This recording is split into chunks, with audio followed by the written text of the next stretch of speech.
If all your private conversations were made public today, would you be liberated or would you be liable? So often we think our private conversations remain private because it's with a spouse or a best friend or a group of people we trust or maybe someone we work with that we are good buddies with. But rest assured, our private conversations do not stay private. And what I mean by that is this: God heard it, and so did Satan. God tells us in Matthew that every careless word that we've ever spoken will be taken into account in judgment. He didn't say every careless word spoken in public. He said every careless word, period. That Greek word for careless is argos, and it means idle, lazy, unprofitable, or even injurious. And the prefixes of that word mean not working. And one could fight and justify that it means not working for the kingdom. In Proverbs, God tells us that there's death and life with the tongue.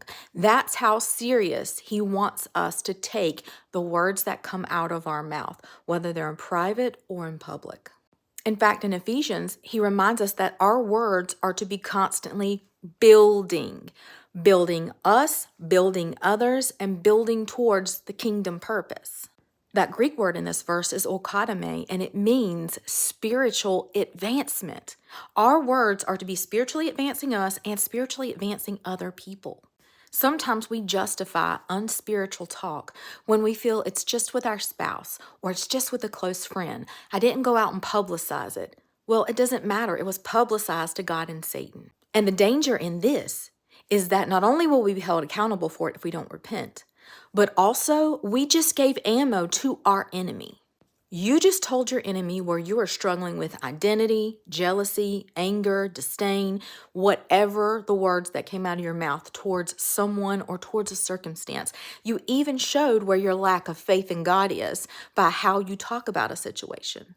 Even those few words of slander that we spoke in anger against someone, you just participated in the murder of someone else's character.